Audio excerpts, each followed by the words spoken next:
ओम नमो भगवते वासुदेवाय। नमस्कार मित्रों, स्वागत है आपका आपके अपने YouTube चैनल ज्ञान का गोता पर। दोस्तों, आज की इस वीडियो में हम बात करेंगे वट सावित्री व्रत की। दोस्तों, जैसे कि आप जानते हो, हिंदू धर्म में वट सावित्री के व्रत का बहुत ही विशेष महत्व है। इस दिन सुहागिन महिलाएं अपने पति की लंबी आयु और अच्छे स्वास्थ्य के लिए इस व्रत को निर्जला रखती हैं। मान्यता है कि जो भी विवाहित महिला इस दिन व्रत रखती है, उन्हें अखंड सौभाग्य का आशीर्वाद प्राप्त होता है और उनका दाम्पत्य जीवन अच्छा रहता है।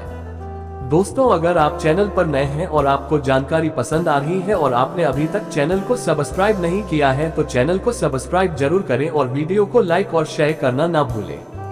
दोस्तों, वट सावित्री का व्रत ज्येष्ठ माह में 2 बार रखा जाता। एक ज्येष्ठ माह की अमावस्या तिथि को, दूसरा ज्येष्ठ माह की पूर्णिमा तिथि रखा जाता है। आइए जानते हैं इस साल कब है ज्येष्ठ माह की अमावस्या वट सावित्री का व्रत और ज्येष्ठ माह की पूर्णिमा वट सावित्री का व्रत।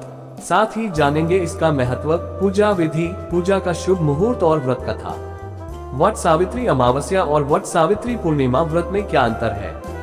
दोस्तों, वट सावित्री अमावस्या का व्रत खासकर उत्तर प्रदेश, बिहार, मध्य प्रदेश, पंजाब और हरियाणा में ज्यादा प्रचलित है, जबकि वट सावित्री पूर्णिमा का व्रत महाराष्ट्र, गुजरात सहित दक्षिण भारत के क्षेत्रों में प्रचलित है।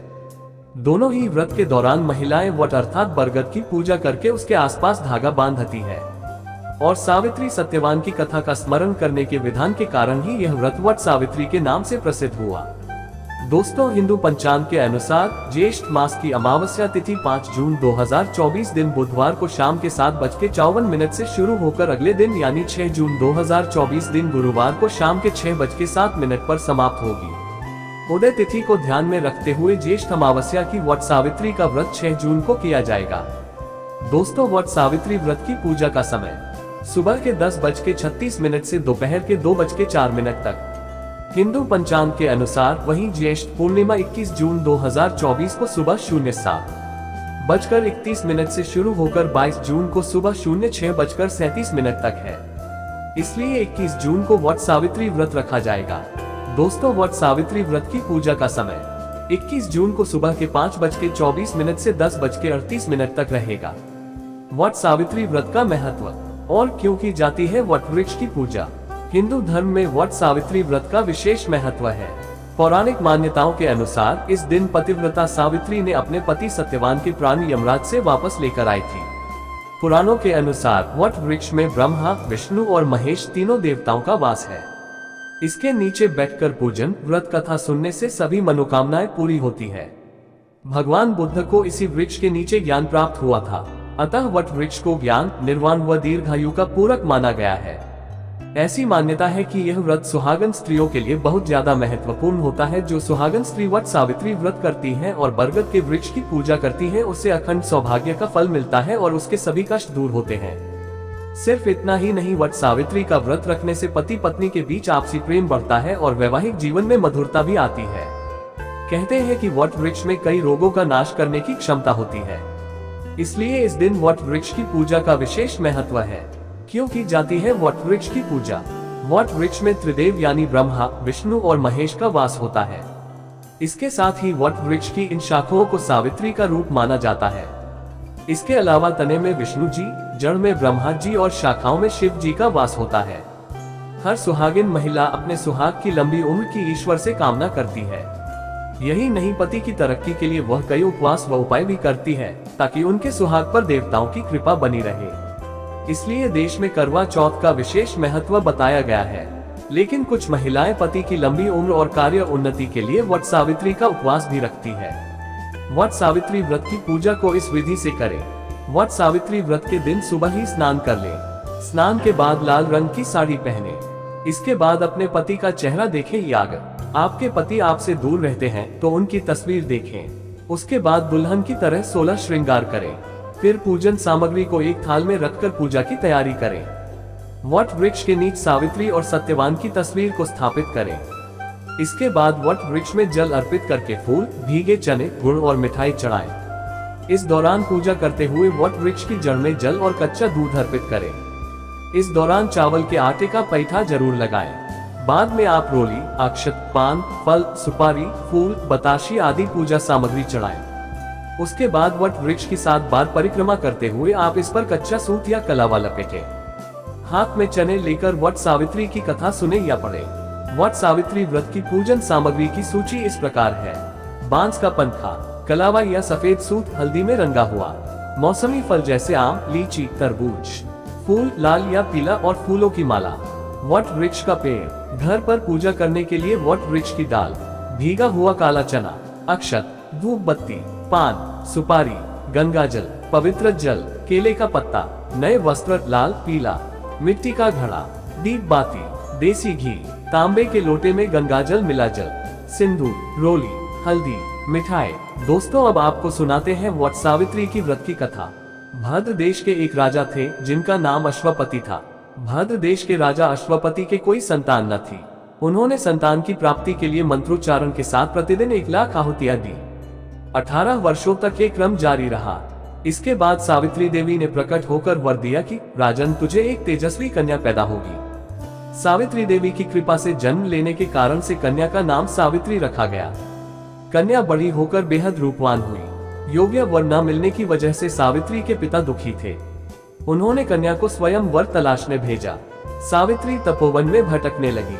वहां साल देश के राजा द्युमत्सेन रहते थे, क्योंकि उनका राज्य किसी ने छीन लिया था। उनके पुत्र सत्यवान को देखकर सावित्री ने पति के रूप में उनका वरण किया। ऋषिराज नारद को जब ये बात पता चली तो वह राजा अश्वपति के पास पहुंचे और कहा कि हे राजन, यह क्या कर रहे हैं आप? सत्यवान गुणवान है, धर्मात्मा है और बलवान भी है, पर उसकी आयु बहुत छोटी है, वह अल्पायु है। 1 वर्ष के बाद ही उसकी मृत्यु हो जाएगी। ऋषिराज नारद की बात सुनकर राजा अश्वपति घोर चिंता में डूब गए। सावित्री ने उनसे कारण पूछा तो राजा ने कहा, पुत्री, तुमने जिस राजकुमार को अपने वर के रूप में चुना है वह अल्पायु है। तुम्हें किसी और को अपना जीवन साथी बनाना चाहिए। इस पर सावित्री ने कहा कि पिताजी, आर्य कन्याएं अपने पति का एक बार ही वरण करती हैं। राजा एक बार ही आज्ञा देता है और पंडित एक बार ही प्रतिज्ञा करते हैं और कन्यादान भी एक ही बार किया जाता है। सावित्री हट करने लगी और बोली, मैं सत्यवान से ही विवाह करूंगी। राजा अश्वपति ने सावित्री का विवाह सत्यवान से कर दिया। सावित्री अपने ससुराल पहुंचते ही सास ससुर की सेवा करने लगी। समय बीतता चला गया। नारद मुनि ने सावित्री को पहले ही सत्यवान की मृत्यु के दिन के बारे में बता दिया था। वो दिन जैसे जैसे करीब आने लगा, सावित्री अधीर होने लगी। उन्होंने 3 दिन पहले से ही उपवास शुरू कर दिया।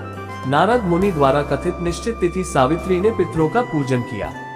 हर दिन की तरह सत्यवान उस दिन भी लकड़ी काटने जंगल चले गए, साथ में सावित्री भी गई। जंगल में पहुंचकर सत्यवान लकड़ी काटने के लिए एक पेड़ पर चढ़ गए। तभी उसके सिर में तेज दर्द होने लगा। दर्द से व्याकुल सत्यवान पेड़ से नीचे उतर गए। सत्यवान के सिर को गोद में रखकर सावित्री सत्यवान का सिर सहलाने लगी। सावित्री अपना भविष्य समझ गई। कुछ समय बाद सावित्री ने देखा कि यमराज सत्यवान को लेने आए हैं। यमराज जब सत्यवान को ले जाने लगे तो सावित्री भी यमराज के पीछे पीछे चलने लगी। जब यमराज ने देखा कि उनके पीछे कोई आ रहा है तो उन्होंने सावित्री को रोका और कहा कि तुम्हारा और सत्यवान का साथ धरती पर था, अब सत्यवान को अपना सफर अकेले तय करना है। सावित्री ने कहा, मेरे पति जहां जाएंगे मैं वहीं उनके पीछे जाऊंगी, यही धर्म है। यमराज सावित्री के पतिव्रता धर्म से बहुत प्रसन्न हुए और उन्होंने सावित्री से एक वरदान मांगने को कहा। सावित्री ने यमराज से अपने सास ससुर की आंखों की रोशनी मांगी। यमराज वर देकर आगे बढ़े। फिर से सावित्री यमराज के पीछे चलने लगी। यमराज ने देखा सावित्री फिर से पीछे आ रही है तो यमराज ने सावित्री को फिर से लौटने के लिए कहा। जब सावित्री नहीं मानी तो यमराज ने सावित्री से एक और वरदान मांगने को कहा। तब सावित्री ने कहा कि मैं चाहती हूँ कि मेरे ससुर का खोया हुआ राजपाट उन्हें वापस मिल जाए। तब यमराज वरदान देकर आगे बढ़े। इसके बाद सावित्री फिर से यमराज के पीछे चल पड़ी। यमराज ने देखा सावित्री फिर से पीछे आ रही है तो यमराज ने सावित्री से लौटने के लिए कहा। जब सावित्री नहीं मानी तो यमराज ने सावित्री से एक और वरदान मांगने को कहा। तब सावित्री ने यमराज से 100 संतानों का वरदान मांगा। यमराज ने सावित्री को इसका वरदान दे दिया और कहा, अब तुम लौट जाओ। तब सावित्री ने कहा, प्रभु, मैं तो एक पतिव्रता पत्नी हूँ और आपने मुझे पुत्रवती होने का आशीर्वाद दिया है, परंतु आप मेरे पति के प्राणों को अपने साथ ले जा रहे हैं। ये सुनकर यमराज को सत्यवान के प्राण सावित्री को वापस देने पड़े और यमराज अंतर्ध्यान हो गए और सावित्री उसी वट वृक्ष के पास आ गई जहां उसके पति का मृत शरीर पड़ा था। सत्यवान जीवंत हो गया और दोनों खुशी खुशी अपने राज्य की ओर चल पड़े। दोनों जब घर पहुंचे तो देखा कि माता पिता को दिव्य ज्योति प्राप्त हो गई है। इस प्रकार सावित्री और सत्यवान चिरकाल तक राज्य सुख भोगते रहे। अतः पतिव्रता सावित्री के अनुरूप ही प्रथम अपने सास ससुर का उचित पूजन करने के साथ ही अन्य विधियों को प्रारंभ करें। वट सावित्री व्रत करने और इस कथा को सुनने से उपवासक के वैवाहिक जीवन या जीवन साथी की आयु पर किसी प्रकार का कोई संकट आया भी हो तो वो टल जाता है। दोस्तों, अगर आपको वीडियो पसंद आए हो तो वीडियो को लाइक और शेयर जरूर करें। वीडियो के प्रति अपनी राय कमेंट बॉक्स में ओम नमो भगवते वासुदेवाय लिख कर दें। और हाँ, चैनल को सब्सक्राइब करना ना भूलें।